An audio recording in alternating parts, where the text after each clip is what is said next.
The morning sun hit the glass doors of the busy mall. Natalie Carter clutched her coffee like it was a lifeline. And then, she saw her. Vanessa Carlisle had always known how to make Natalie feel small. So when they met again years later, Natalie refused to shrink. She reached for a stranger's hand and claimed him as her husband. What Natalie didn't know was that the stranger was Michael Harrington, who was a billionaire. Starting over was harder than she had expected. Natalie had not worked in this kind of corporate environment in years. The systems were faster, the meetings sharper, the people younger. She was competent, experienced, and capable. And yet, she felt like she was always half a step behind. Her coworkers spoke in quick references and inside jokes. They stayed late without complaint. They moved through Manhattan like it belonged to them. New York worshipped youth and money. Natalie had neither. One afternoon, after work, Natalie stepped into the mall outside her office to grab a coffee before heading home. Then, she heard her name. Natalie? She turned. Vanessa Carlisle. Impeccably dressed, diamond bracelet catching the light, and confidence polished to perfection. Beside her stood Richard Carlisle, tailored suit, expensive watch, the posture of a man used to being admired.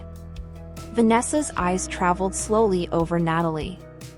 The apartment brand handbag, the simple blouse, and the corporate ID badge still clipped to her waist. "Oh, you work here?"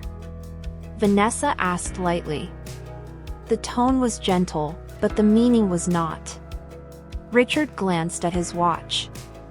"I have to meet someone, honey," he said smoothly. "You two catch up." He walked away. And suddenly, it was just the two of them. Vanessa tilted her head, smiling. "So, are you married?" The question wasn't curiosity, it was comparison. Silence filled the space between them, and just like that, the memory of college tightened around Natalie again.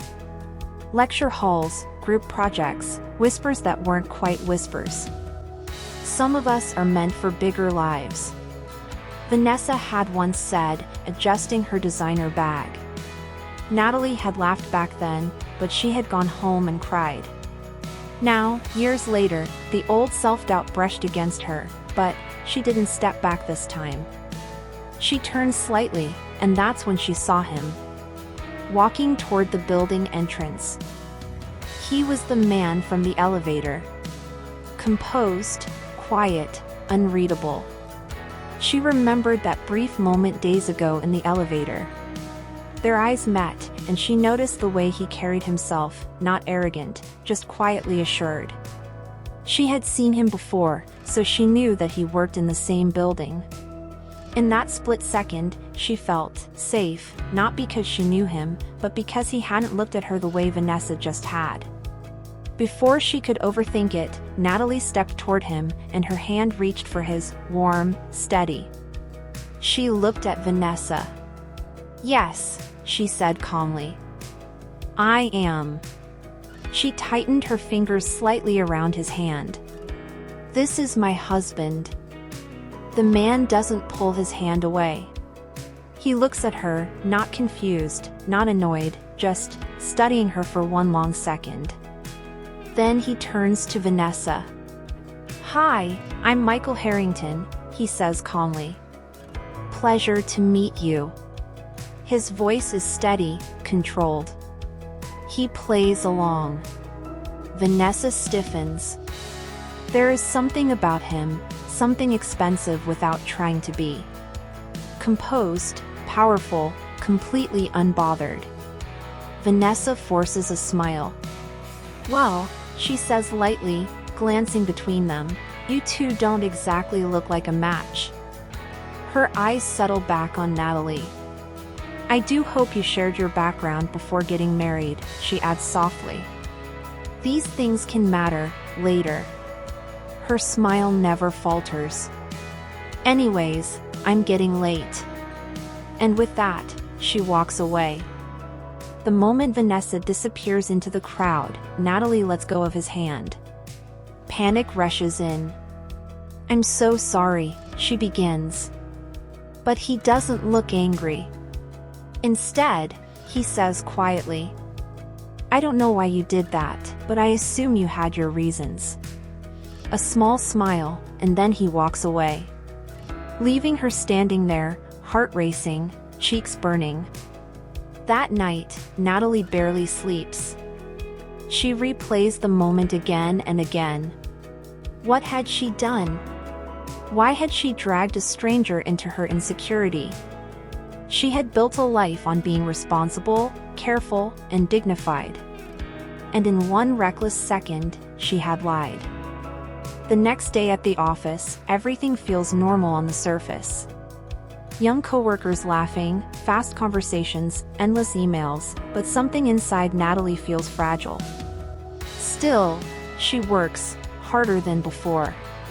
She stays late, double-checks every report, closes client calls with calm authority. Her manager stops by her desk one afternoon. "The CEO is very impressed with your performance," he says. "He specifically mentioned the clients you brought in." Natalie blinks. The CEO? She has never even seen him. A small, private smile forms on her lips. Maybe she does belong here. A week later, she receives an email inviting her to attend the quarterly business review meeting. Only top performers are included, and as she reads those words, a quiet wave of joy washes over her. The next morning, she dresses with extra care and walks into the office with steady determination. But as she reaches the conference room door, her hands tremble slightly before she steps inside. Executives sit around the long table. She takes a seat near the end. The door opens. Anne. Michael Harrington walks in. Time slows. The same calm presence. The same unreadable eyes. He moves to the head of the table, and Natalie's mind goes blank. He isn't just a stranger, he isn't just a man from an elevator. He is her CEO. The man who owns the company, the man she called her husband. Her pulse pounds in her ears as the meeting begins. She hears numbers, projections, and applause, but she can't focus. All she can think is, "You've ruined this, you've ruined everything." After the meeting ends, chairs scrape against the floor. Executives leave one by one. "Natalie," Michael says evenly, "could you stay back for a moment?" Her stomach tightens. This is it. HR, formal warning, termination. She stands slowly. The door closes behind the last person. Silence fills the room. He doesn't sit at the head of the table now. He walks closer, not intimidating, just present. "I didn't ask you that day," he says gently, "but I've been wondering. Why did you need to pretend?" There is no accusation in his voice, only curiosity, and something else. Concern. Natalie exhales. For the first time in years, she doesn't try to appear polished, she tells him the truth. Truth about college, about feeling invisible by Vanessa, about being measured and always coming up short. And how, on that day, in that moment outside the coffee shop, she just wanted to stand equal, just once. When she finishes, the room feels softer. He doesn't judge, he listens, really listens. And when she finally looks up at him, she doesn't see power, she sees understanding. "You don't strike me as someone who needs to pretend," he says quietly. It's not criticism, it's respect. From that day on, something changes. He notices her in meetings, the way she commands a room without raising her voice, the way younger employees naturally defer to her, the way she solves problems others overlook. Her resilience, her intelligence, and her quiet leadership.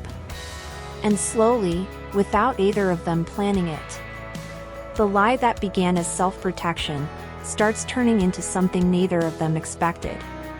Something real. The first shift happens in a strategy meeting.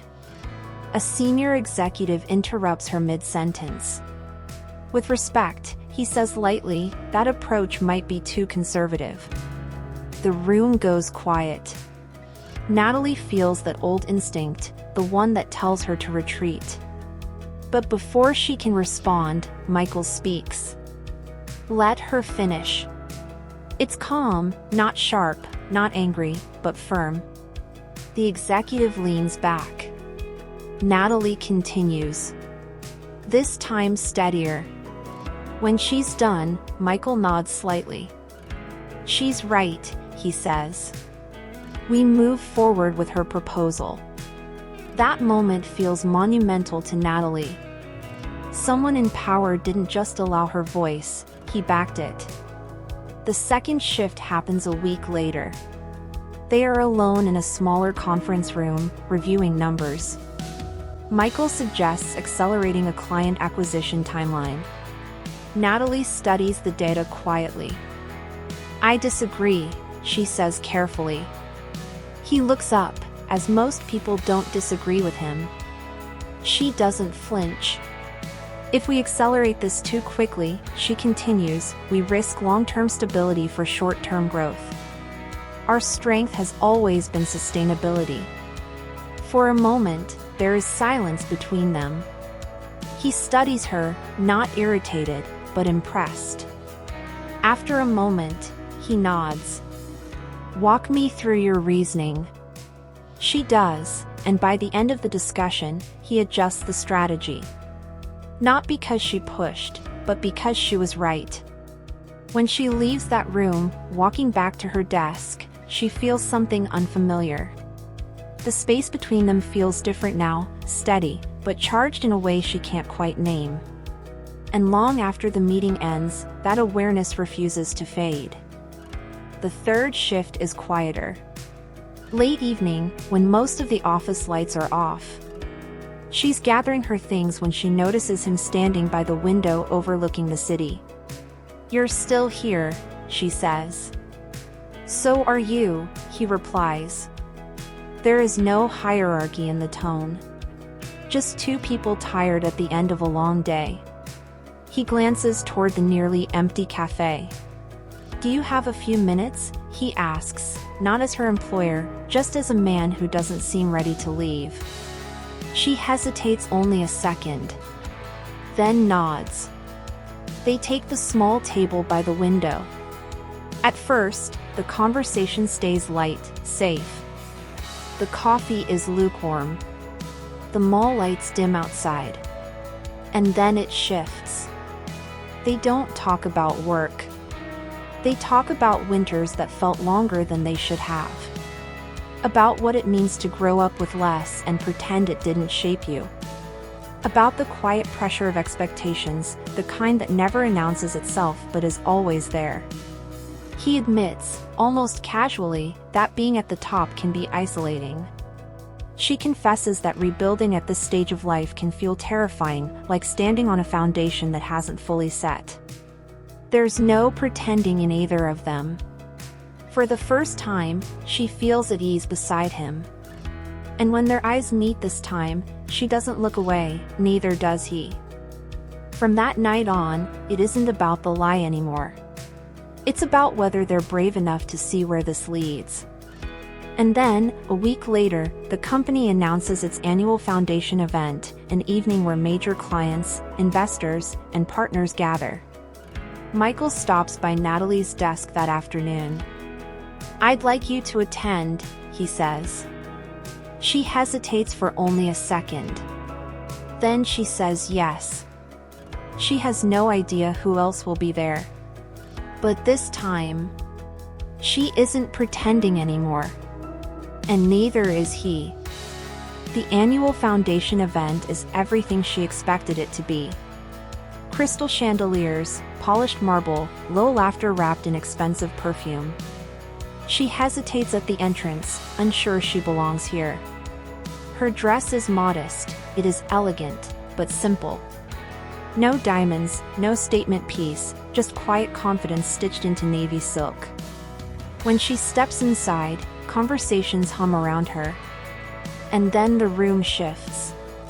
Not because of her, but because Michael Harrington walks in beside her. Not as her boss, but as the host. The owner, the founder, the billionaire everyone lowers their voice for. People straighten, smiles widen, hands prepare to shake his. Across the room, she spots her former classmate, Vanessa, draped in designer glamour, and her husband, Richard Carlisle, at her side. For a moment, Natalie considers turning away, but it's too late. Richard sees Michael, and recognition flashes across his face. He hurries forward, almost tripping over his own urgency. "Sir, I didn't know you'd be attending personally," he says, shaking Michael's hand with visible respect. Vanessa frowns, tugging at her husband's sleeve. "Why are you being so?" she whispers sharply. Her husband glances at her, confused. "Because he's my boss," he says quietly. "I work for him, and everything we have, it's because of the company he built." The words land hard on Vanessa, and Natalie can see the color drain from Vanessa's face. Her millionaire husband doesn't own the room, but the man who owns it is standing calmly beside Natalie. Hierarchy rearranges itself without a single raised voice. Vanessa approaches anyway, stunned, composed only on the surface. She says carefully, "I didn't realize that Richard works at your company." Michael doesn't rush to answer. Instead, he turns slightly toward Natalie. His hand finds hers. "I believe," he says, his voice steady, leaving no room for reinterpretation. "You've met my wife before." Wife. The word settles into the air, soft and certain. And for a split second, Natalie forgets the chandeliers, the whispers, the watching eyes. Because once before, in a moment of embarrassment, she had borrowed that word, husband, and had used it as a shield against humiliation. And now he offers it back. Not as protection, as intention. Her first instinct is disbelief. He didn't have to say it, he could have corrected the misunderstanding, but he didn't do that. He chose her, publicly, without hesitation. Natalie's breath steadies. She turns to look at him, really look at him. There is no strategy in his eyes, no calculation, only clarity. Her fingers tighten slightly in his hand as an answer without words. And when she finally speaks, her voice doesn't waver. "Yes," she says softly, meeting Vanessa's gaze. "We've met." There's no triumph in her voice, no edge. Because the victory isn't wealth or it isn't status. It is this. Standing beside Michael, not shrinking, not pretending, and allowing herself to accept what once felt impossible. For the first time in a long time, she doesn't feel like she's borrowing a life. She feels like she's stepping into her own. Not as a lie, but as a future. Have you ever stood in a room and felt overlooked because someone else had the money, the status, the spotlight? Tell me, would you have told the truth that day? Or would you have done what Natalie did to protect your pride? If you believe dignity matters more than wealth, share your thoughts below and subscribe for more journeys of resilience and unexpected love.